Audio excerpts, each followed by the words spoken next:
What's up, gang? Case here with our in-gym Metcon for Tuesday, December 15th.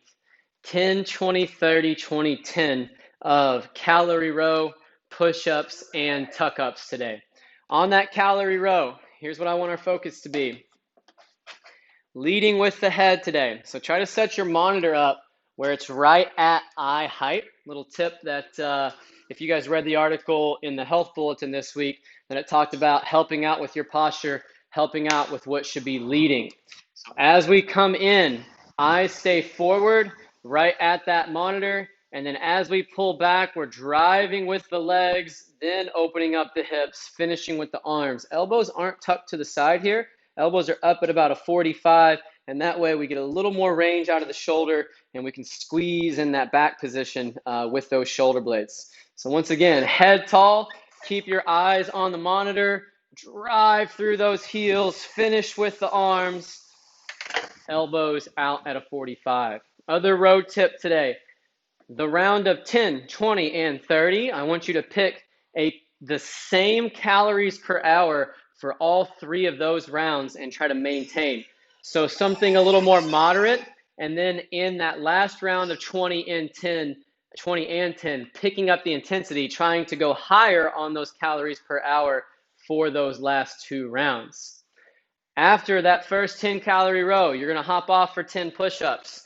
Push-ups today, I want you to always be able to do sets of 5 or more throughout the entire workout. So don't get to that burnout point. Don't get stuck in that spot where you're doing 2 and 3 at a time. If that's the case, let's go ahead and elevate up to an object for those push-ups today.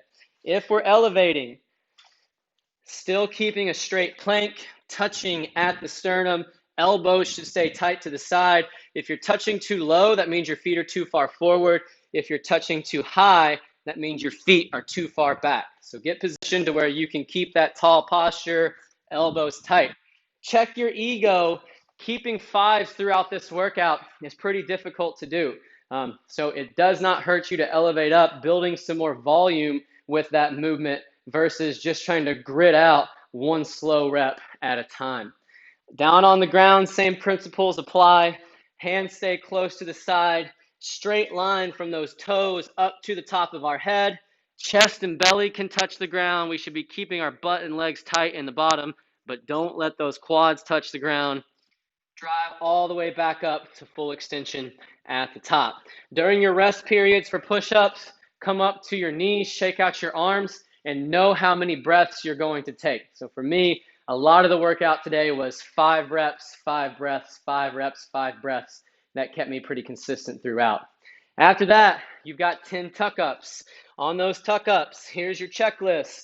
Low back needs to be on the ground. Arms need to be extended overhead, pointing those toes, and our hands and our feet should be roughly a foot from the ground. So if you're having to come and stop in this position, that means that we're not quite ready for that tuck up. We should be able to get closer to the ground, keeping that low back in contact. As we come up, it's fast to the top, shoulders getting as high as your knees, feet stay off the ground, hands stay off the ground and off the legs. A little more control to the bottom, hands low, feet low, fast to the top, control to the bottom, fast to the top. Same thing on those tuck-ups today. You should be able to do at least 5 times or 5 reps every time you jump into a set. So either take a little more rest in between those sets, or if you're not able to maintain those 5 with good technique, then let's sub to a bent knee sit-up. To get yourself closer to that tuck-up, pull your heels in closer to the butt, and that's going to help you build more core strength because you don't have as much anchor out in front, and you're having to tuck up harder at the top. After that round of 10, you've got 20 of everything, 30 of everything, then 20, then 10. It's deload week, so I want you to be able to walk away from this workout. Don't push so hard that you have to lay on the ground for 5 minutes afterwards. And pacing wise, like I said, hold back a little bit on that first round of 10, 20, and 30. Once you've done that big set of 30, then you've got those smaller sets at 20 and 10. That's where I want you to pick up the intensity.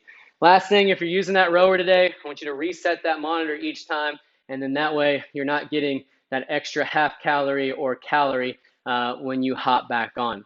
Time is your score today. Intended stimulus is that 11 to 15 minute range. So we're going to put a 17-minute cap on this workout. Good luck on today's Metcon, and we'll see you back on Wednesday for some new strength movements and some conditioning work.